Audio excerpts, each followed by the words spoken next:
Hello and welcome to our series on Sakata's vegetable production, where we give you tips and tricks and all the basic facts in terms of vegetable production, from soil preparation, irrigation, right through to the way you need to plant the different types of vegetables, and the day when we get to harvesting and all the risks in between.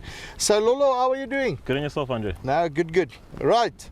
Today we're talking water. Okay, Yes. So all of us know that water is basically life. But give me an idea in terms of how important is water when it comes to vegetable production. Andre, definitely water is life. And when we're talking vegetables or any plant for that matter, basic photosynthesis would be, your carbon dioxide, water, and energy. Energy in this case being the sunlight. The sun, the big guy up there. The big guy up there, and then we can add a fourth element saying your medium, in this case being soil. Take any of those away and you will not get a crop. So in terms of, because what happens a lot of the time, people go like, oh, you know what, I don't have to irrigate today, I can go and do it tomorrow. But the plants don't wait for me, eh? No, they don't wait for you. Whether it's Christmas or your birthday, they don't wait. They just do not care. Exactly. And when you look at the plants in their specific stages, because let's say a plant grows for 80 to 100 days or whatever, every plant is different. And then it goes through different stages in that growth period. How important is water during all these different stages? Is it more important in certain stages than other stages, or how does that work?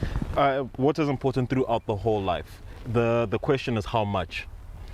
So usually with crops like your tomatoes, the younger they are, they'll need less water than when they start producing flowers and fruit, where they would then need more water. Because it's about taking up that water and putting it into the tomato, for example. That is correct. So you can't say, no, in the beginning I won't give it water, I'll give it when it starts taking out tomatoes. That's not going to work. Because at the end of the day, when you look at it, this leaf is made up primarily out of carbon and water at the end of the day. Am I correct? That's correct. So for that thing to actually expand and be bigger, it needs water and primarily the carbon piece to actually expand and make plant, if I can tell it that. That is the correct way. Say it like that. Yes. And then you're saying that when they get older, they would need more water. And specifically when you're looking at a plant going from the vegetative state to a reproduction state. Just give me an idea, first of all, what does that mean? And what does it mean out of a water point of view? So when a plant is going from vegetative, which in the simple way of terms is just it having the leafy yes, it's growing. It's just growing the leaf part.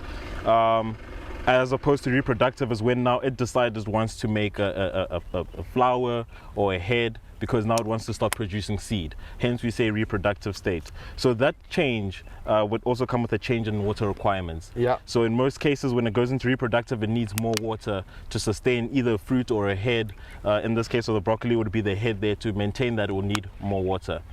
And as it's growing, as you mentioned that the leaves contain water, your leaves will be getting bigger as well. So the bigger the leaf, it will need more water as well to sustain itself.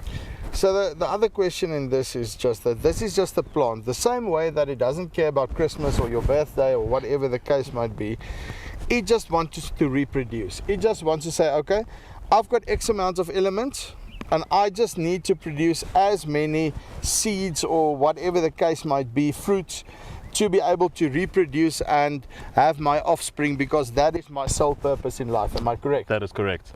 And if you then, let's say for example with water, you limit that factor for it, it's just going to produce less fruit and less seeds. Less fruit or smaller fruit and less seeds, because it will tell itself that there's not enough water for me to sustain a big fruit. Let me rather make a smaller fruit and get away with just producing some offspring from my seed.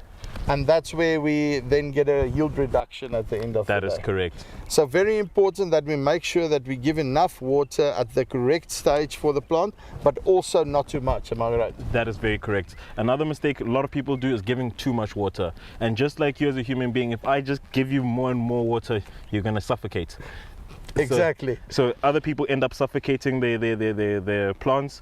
Either what we discussed, like with our soil preparation, they didn't rip it deep enough and then the water just sits on that hard soil pan, or they've done all the soil preparation well but they're just giving it too much water and it sits in a waterlogged area, then the plant suffocates. Because then it can't get the oxygen piece that it needs at the end of the day. That is correct. Awesome. Right, so that is more or less in terms of the importance of water when you look at the whole growth period of vegetables and so forth. Stay tuned, there's a lot of other videos coming in terms of soil preparation, fertilization, every single step in the value chain in terms of how do you get your vegetables from seedling or small or just the seed up until production, and how do you do that in the best way. Till next time, cheers.